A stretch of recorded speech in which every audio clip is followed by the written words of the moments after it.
Price Lord. கர்த்தருடைய பரிசுத்த நாமத்துக்கு மகிமை உண்டாவதாக. இந்த வெள்ளிக்கிழமை காலையிலே உங்களை சந்திப்பதில் முதல் சந்தோஷம். இந்த நாளுடைய ஆசீர்வாதத்துக்காக ஒரு வேத பகுதி வாசிப்போம்.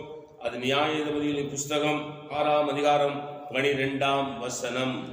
கர்த்தருடைய தூதனானவர் அவனுக்கு தரிசனமாகி, பராக்கிரமசாலியே, கர்த்தர் உன்னோடு இருக்கிறார் என்றார். இஸ்ரவேல் தேசத்திலே ராஜாக்கள் இல்லாத நாட்களிலே, நியாயாதிபதிகள் நியாயம் விசாரிக்கிற நாட்களிலே, இப்பொழுது இந்த தேசத்திற்கு நியாயாதிபதியாய் இங்கே கிதியோன் வருகிறான். கர்த்தர் அவனை இந்த கனமான ஊழியத்துக்கு வரும்போது, ஆண்டவரே, அது என்னால் முடியாது, வேற யாரை அனுப்பும் என்று சொல்லி தேவனோடு தர்க்கம் பண்ணுகிறான், போராடுகிறான். ஆனால் கர்த்தர் அவனை பார்த்து அவனை பலப்படுத்தி சொல்லுகிறாரு. கர்த்தருடைய தூதனானவர் அவனுக்கு தரிசனமாகி, இப்ப அவனை பார்த்து சொல்றார், பராக்கிரமசாலியே, கர்த்தர் உன்னோடு இருக்கிறார் என்றார். கவனிங்க, யார் பராக்கிரமசாலி? தாவீதுடைய தகப்பனாகிய ஈசாய்க்கு 8 பிள்ளைகள். சாமுவேல், கர்த்தர் சொல்றாரு, நான் தள்ளின சவுலுக்காக நீ ஏன் ஜெபம் பண்ணிட்டு இருக்கிற? நீ எழுந்து ஈசாயின் குமாரில் ஒருவனை அபிஷேகம் பண்ணி என்று சொல்லுகிறார். இப்பொழுது சாமுவேல் தைல கொம்பை எடுத்துக்கொண்டு அவன் புறப்பட்டு போகிறான்.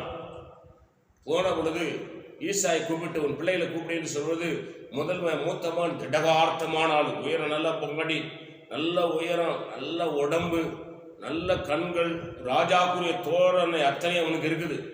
ஆண்டு சொல்ற, இல்லப்பா இவன் கிடையாது, இவன் தள்ள அப்படிங்கிறார். இப்படி 7 பிள்ளைகளையும் ஆண்டவர் அனுப்பி விடுகிறார். சாமுவேல் கேட்கிறான், எப்பா ஈசாய், உன் பிள்ளைகள் உடந்தானா? ஒருத்தர் இருக்கிறான், அவன் ஆடு மேய்ச்சிட்டு இருக்கிறான். ஆனா தாவீதை குறித்து வேதம் சொல்வன், சிவந்த மேனியும் அழகிய கண்களும் உடையவன், அவன் அபிஷேகத்தினால் நிரப்பப்பட்டவன். ஆகவே இப்ப அவனை வர சொல்லுங்கிறார். அவன் வருகிறான். தூரத்தில் வரும்போதே கர்த்தருடைய ஆவியானவர் சொல்றாரு, அவன்தான் அவனை அபிஷேகம் பண்ணுகிறார். தாவீது வனாந்திரத்தில் இருக்கும்போது சரி, அவன் ஆடு மேய்க்கும்போது சரி, அவன் தேவனை சார்ந்து வாழ்ந்து கொண்டிருந்தான்.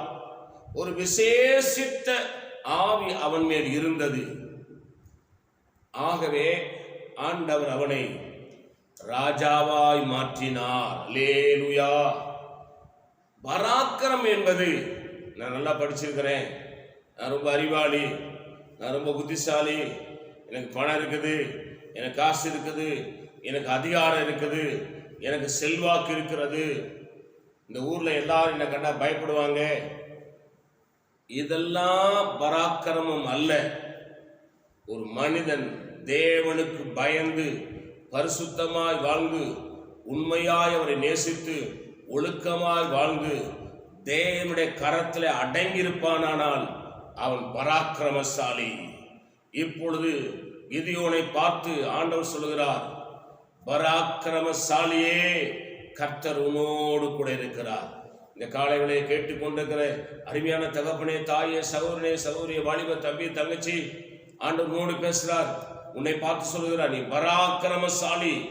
உன்னை சாதாரண நினைக்காத, உன் மேல இருக்கிற அபிஷேகத்தை நம்பு. உன் மேல இருக்கிற அபிஷேகம் விசேஷமான அபிஷேகம்.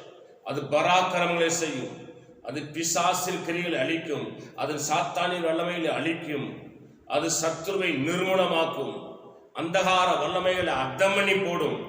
அந்த அபிஷேகத்துக்கு முன்பாக ஒன்றிணைக்க முடியாது. அபிஷேகம் பெற்று அந்த அபிஷேகத்தை காத்துக்கொண்டு அந்த அபிஷேகத்தின் வழியிலே நடந்து அவருடைய சித்தத்தை செய்து ஆண்டவருடைய பரிபூர்ண சித்தத்தை நிறைவேற்றுகிற அவன்தான் பராக்கிரமசாலி. வசனத்தை கேட்டுக்கொண்டு உன்னோடு ஆண்டு பேசுகிறார்.